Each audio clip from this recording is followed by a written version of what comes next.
Hi, good evening everyone. Tonight we're going to start working out here in the garage and maybe make this thing useful again. This is probably going to cover several videos, so I'll make a playlist to put all these in. Hello and welcome to our channel. We're glad you're here. Okay, if you've seen any of our previous videos, you know this garage is quite a disaster. It's half garage, half hay storage. Okay, third garage, third hay storage, and third horse stalls. This side over here, I mean, there's so much junk it's hard to tell, but that's a horse stall there, and that's a second horse stall there. Eventually, once we get the work on the other side, I'll show you shortly done, we're going to take and make from here over a tack room, take this center wall out, and make from here to the wall one big horse stall. We're down to just our 3 horses now. Paula's sister's horse is not here anymore, so we really don't need the 2 stalls because our 3 horses get along fine together and they can be in one big stall. We don't stall that often anyway, only when it's really bitter cold out, so it's not used that often anyway. Above the stalls is just junk storage. Eventually the junk is going to go to the other side and the hay storage is going to go up top. So the project we're going to start, now that we have some of the junk moved out of here, once the weather warmed up we were able to clean the second stall out and all the junk that was over here clogging the floor up got put back in that stall. We're going to start, don't mind Cole out there barking, we're going to start on this center column here, and you can kind of see I've got some 4x4s stood up. We're going to go on the back side of this rafter with one of these tall 4x4s, come down in the middle, cut the other 4x4 not really in half, but we're going to cut it down to where once we put a beam on top of the 4x4, the top of the beam will be even with this. I believe these are called purlins on a 4x4 or on a pole barn. So our rafter, or not rafter, pardon me, our floor joist for the loft will be, this level here, which is roughly 8 foot up. So all the way out to here. So we'll have basically a 16-foot by roughly 32-foot loft on this side of the garage. Sorry about that. I had to yell at the dog so he would shut up so we could actually hear the video, hopefully. Anyway, we're going to put a loft on this side. The 4x4s we bought from a lady whose son works for a trailer manufacturer locally, and these are the runners off of the big skids they get some of their sheet goods on. So we got those pretty cheap. The 2x8s that we bought for the rafters and the beam, we got, it was like a, I don't want to call them a used building material, but there's a building material liquidator, I think they are, another town over. And we picked up all the 2x8s we're going to need for less than half that we were going to pay for them at Menards. And then there is like a fun center skate park in town that was selling a bunch of lumber. And we bought all the 3/4 plywood that they had. We're a couple sheets short, but we're pretty close. And we got it for pennies on the dollar. So we probably picked up $1,200 worth of building material, which is, I believe, what I had estimated at Menards. I think we picked it all up for less than $500. So we've got a pretty good deal on the lumber. I'm going to get started here, getting this 4x4 in place, and I'll just film it kind of like I do all my videos. I'm not going to film me doing the work because it's sort of tedious and it would make too long of a video. So I'll just film the progress as we go. But my goal tonight is to get, hopefully, the 4x4 from ceiling to floor in place, and hopefully get the second one cut and attached to the face of this 4x6 and the back side of that 4x4, so we can get the beam put in here. Okay, I think that's it for today. I did get the 16-footer level and plumb there in the middle.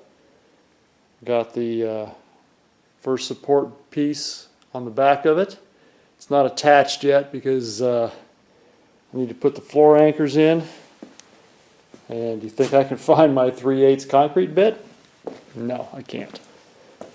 And then on this wall, I've got the support 4x4 on this one. Once again, no concrete bit, but this one is plate tied in there at the top, so it's not going to go anywhere. So I'll put some baling twine or something around the other one so it doesn't fall during the night. But that's about where we're at today. And as you can see this disastrous mess on the floor. This is part of the problem with the peacocks being in the garage. I mean, they've lived in here for years. It's not going to change. And there's one of the males up there. If you can kind of see over here is the young baby, the year-old one, and behind that is the female. So the one kind of looking down there is the year-old one, the one behind is the female. There's one of the big males. And the other two big males must be outside. Since it is summertime, they do roost outside. But being in here, I mean,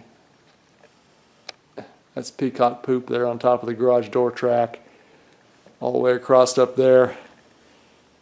So part of doing what we're doing to put this loft over here is to eliminate them being over here where the works stuff is at. Toolboxes. I mean, I'm standing beside a bandsaw. We got the table saw over there covered up.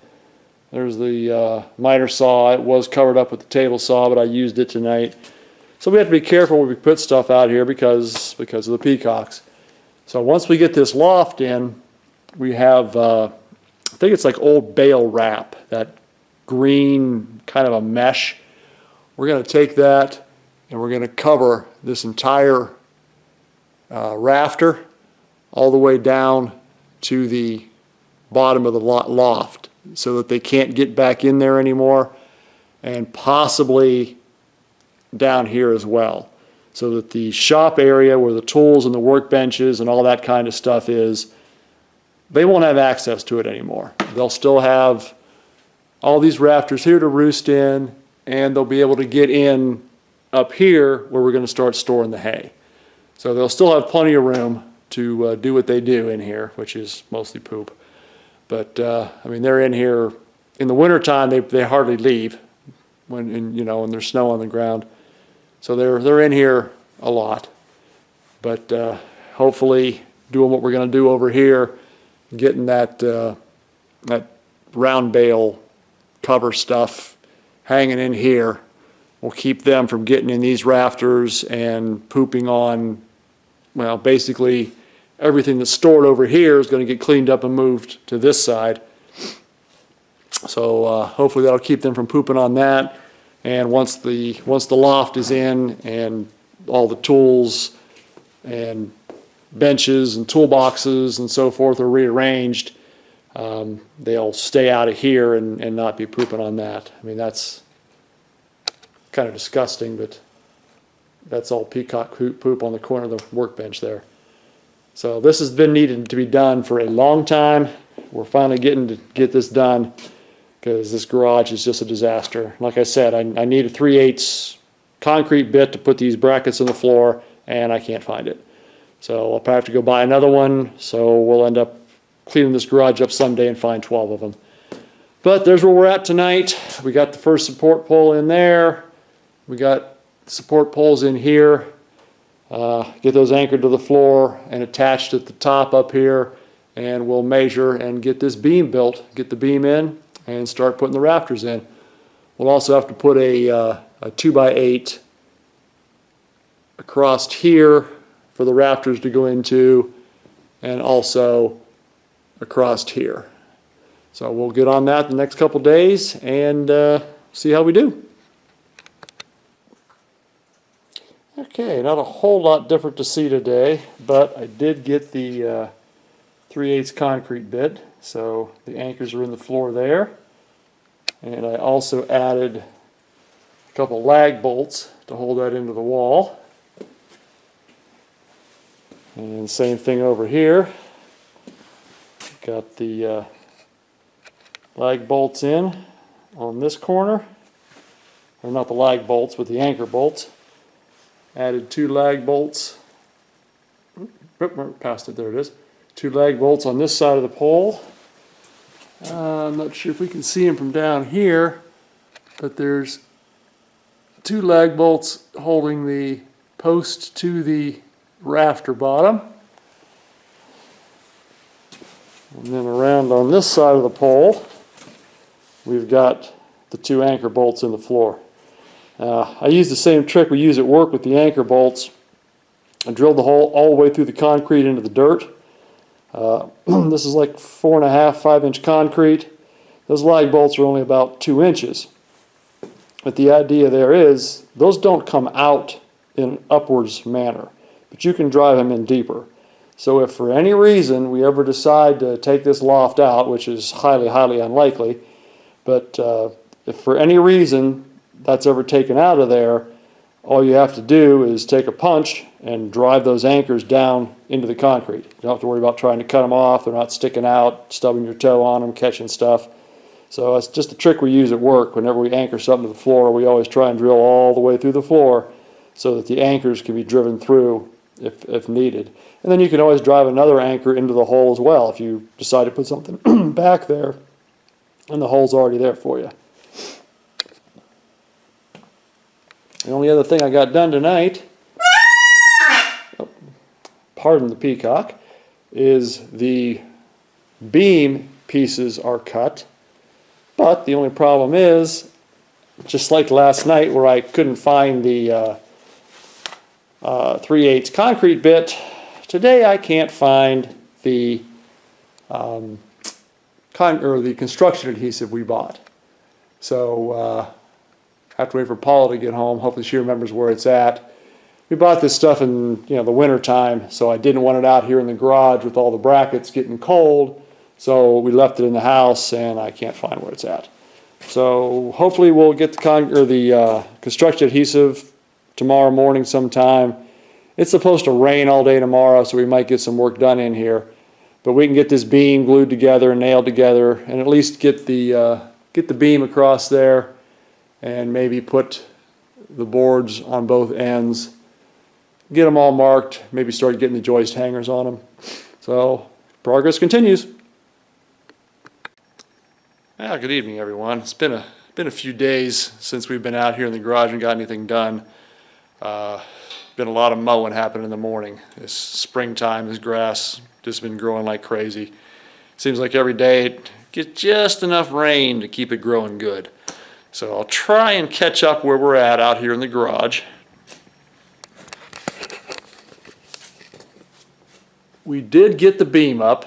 If I remember correctly, the last time I filmed out here, I could not find the construction adhesive. So we did finally find that on the front porch. And what we did was took the two 2x8s and glued a piece of 1/2-inch OSB in the middle and nailed it all together to make a nice solid beam with construction adhesive and a bunch of nails. Got it set in place and used OSB blocks there to nail everything together nice and tight in the corners. And I'm not sure if you can see them or not. They look kind of washed out in the camera, but we've got the marks here for the router, for the joists to go in. So this side is ready to go. I did make it out today. Boy, I know that. I can see this glare on that camera lens here. And I use my laser level, and probably can't see it at all on the camera. I got marks here and here and in the corner for the top of this beam. Oh, I guess you can see it better without the flashlight. Aha, apologize for that. Yeah, there's my pencil mark right there. So that's the top of the beam that goes on this wall.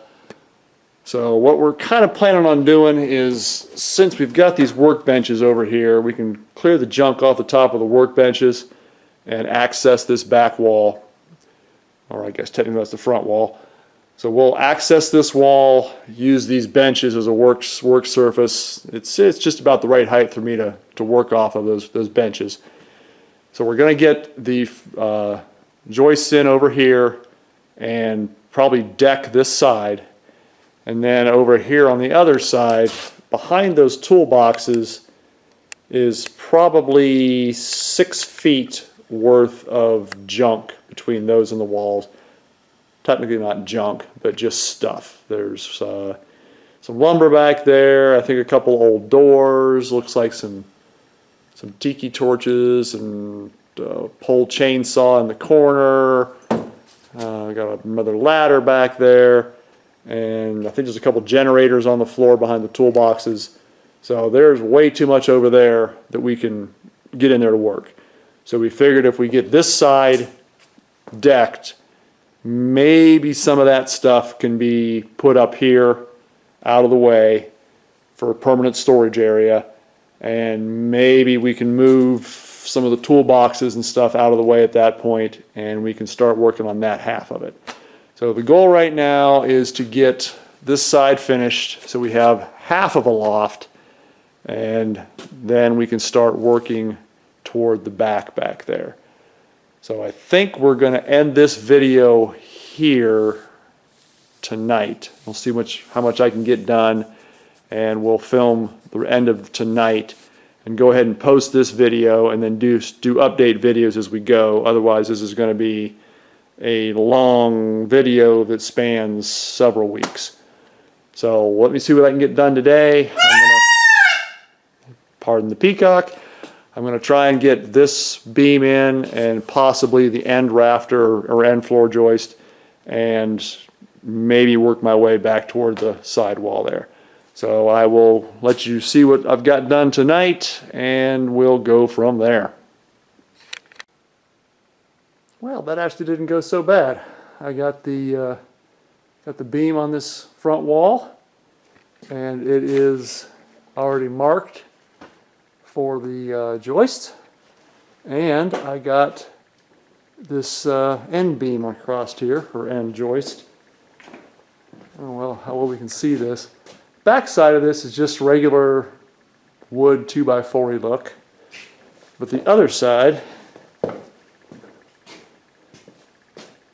is almost got like a sawmill rough cut finish to it. So we specially chose this board to be on the outside just because it looks a little cooler, since that's the one you'll actually see when you're in the garage. The rest of them will all be underneath the floor. But that one on the end being exposed, just thought that was kind of neat looking, so we put that one on the outside. And the one we saved for over here, it's a little bit like that, but not quite as prominent as this one is. But I just thought that was a cool looking board on this side, so we made sure it was sticking out. And I'll tell you what, that little tool right there is that's a lifesaver. That cordless, airless framing nailer, you can't beat it. I mean, there's 2, 4, 6, 8 nails in there, and I put those in probably 15 seconds. Stick it, pull the trigger, boom, you're in. So if you're thinking about doing any kind of construction on your house or building any kind of building, it's worth the investment for one of these. They're expensive. I think at the time we bought this, which was many years ago, it was like $350. Always have to join in, don't you? I'm not sure if they're still that expensive or not. or if they're even possibly more expensive. The gas cartridges aren't cheap and the nails aren't cheap, but the time they save you from swinging a hammer is invaluable. So if you're thinking about doing some building, you might want to look into these. And the nice thing is you don't have to have electric other than to charge your battery, and you don't have to have a compressor. So that would actually be a pretty good off-grid nail gun. So like I said, there's where we're at. We've got the main beam in, the front wall beam in, the first floor joist in. All the locations are marked. We just need to get all the hangers in, cut the boards to length, drop them in and nail them, and get it decked. But that'll all be in the next video. So hope you enjoy this this new garage Let's Make It Useful series that I've started here. Any questions or comments are always welcome. I'll keep you updated as things go. Please subscribe, thumbs up, and have a good evening. Thanks for watching.